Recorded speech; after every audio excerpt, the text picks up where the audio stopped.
ओम गुरु ब्रह्मा गुरु विष्णु गुरुदेव महेश्वर गुरुरेव परम ब्रह्मं तस्मै श्री गुरुवे नमः।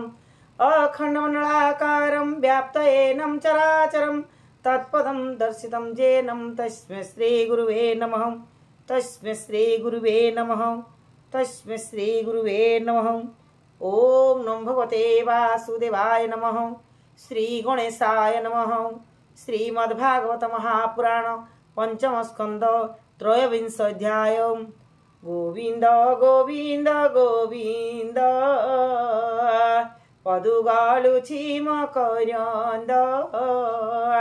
से मकरंद पान करी एले तरिले ब्रज नारी से ब्रज नारी पयोरे मन मरहु निरंतरे मो मन निरंतरे रहू हा कृष्ण बोली जीव जाऊ हा कृष्ण बोली जाऊ जीव मते उद्धार राधाधव। त्रयोविंशरे ध्रुवस्थान शिशुमार चक्रवर्णन श्री सुकवाच इथु अंतरे हे राजन त्रयोदश लक्ष योजन त्रयोदश लक्ष योजन जे स्थान विराजित ही विष्णुर स्थान ताकू कहिए जही परम भागवत ध्रुव उत्तान पादसुत अछन्ति कश्यप संगते कालो ज्येष्ठिर सेवा मते कालो ज्येष्ठिर सेवा मते अछन्ति कश्यप संगते कल्पे पर्यंत सुख भोले प्रभुंकु भजन्ति निश्चले प्रभुंकु भजन्ति निश्चले से भागवत ध्रुववाणी पूर्वे कहिछु नृपमणि ग्रह नक्षत्र ज्योतिर्गण ध्रुवर सहिते राजन ईश्वर सृष्टि अनुसारे एबे दिश इसे लोकरे कालो चक्रर भ्रमे जान बेगे भ्रमंती अनुक्षण मेरी रे पशु गण जेन्हे सकल भ्रमंती ते सने सकल भ्रमंती ते सने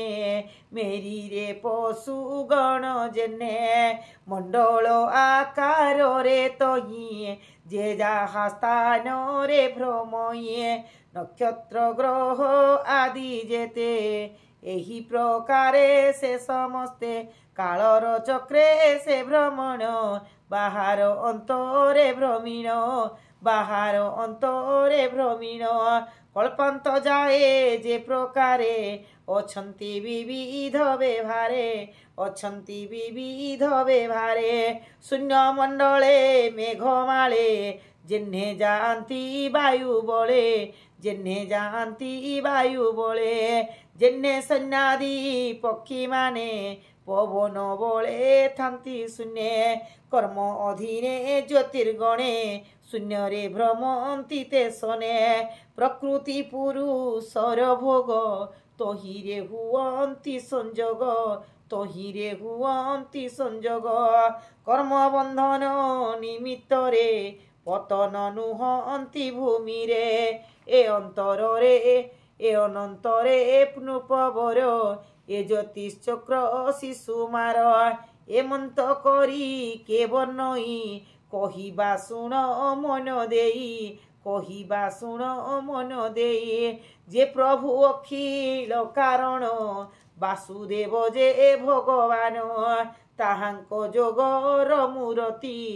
शरीर कुंडल आकृति ओधबदन ताहांकर पुच्छरे निवा सध्रुवर लांगुले प्रजापति वास अनल धर्म जे सुरेश धाता विधाता पुच्छ मूले शपथ ऋषि कोटिस्थले दक्षिणाव्रत प्राय होई कुंडल आकार से देहिए तार दक्षिण अंश गते नक्षत्र मान जे समस्ते अभिजित आदिए गण बाम पारुषे तांको स्थान बाम पारुषे तांको स्थान अभिजित अभिजित आदिए गण पुनर्वसु जे पुष्या दुई बाम दक्षिणे श्रेणी तहे आकाश गंगा जे पृष्ठरे विराजे अति शुभ्रतरे विराजे अति शुभ्रतरे आकाश गंगा जे पृष्ठरे बाम दक्षिण पाद देशे आद्रा अश्लेषा सुप्रकाशे उत्तरा साढ़ा अभिजित सभ्य दक्षिण प्राणे स्थित सभ्य दक्षिणे घ्राणे सुत श्रवणा पूर्व साढ़ा दुई बाम दक्षिण नेत्रे रहिए धनिष्ठा मूल बेनी जने दक्षिण भाम बेनी कने दक्षिण वाम बेनी कने धनिष्ठा मूल बेनी जने मघादि अष्ट जे नक्षत्र वाम अस्थिरे क्रमे स्थित मृगशिरादि दक्षिण रे ज्येष्ठा शत भिक्षा स्कंदरे उत्तर अधरे हनुरे अगस्ती समन क्रमरे अगस्ती समन क्रमरे उत्तर अधर हनुरे मुखरे अंग राजसहे उपस्थे शनिश्चर रहे आदित्य वक्ष स्थले बसे बृहस्पति वकुद देशे बृहस्पति कुद देशे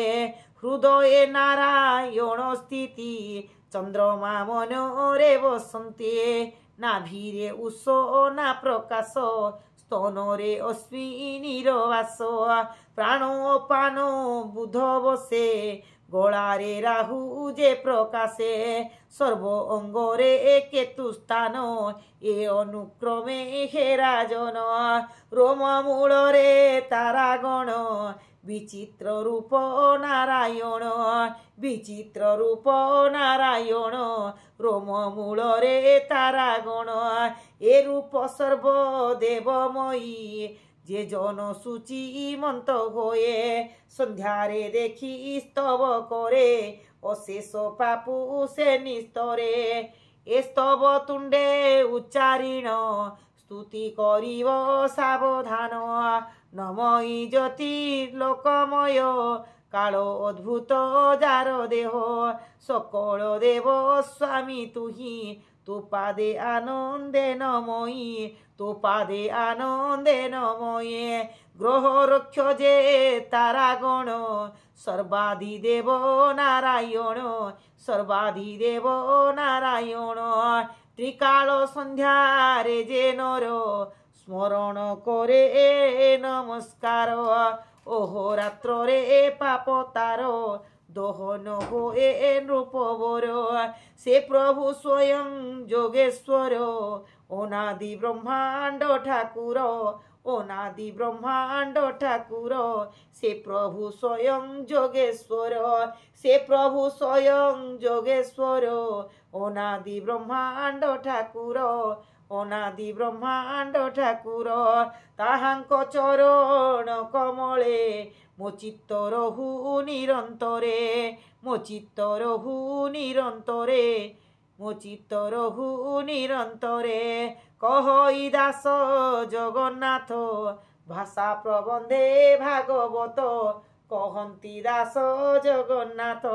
इति श्रीमद्भागवते महापुराणे पारमस्या सहितायां पंचमस्कंदे शिशुमार संवावर्णन नाम 23 अध्याय समाप्त।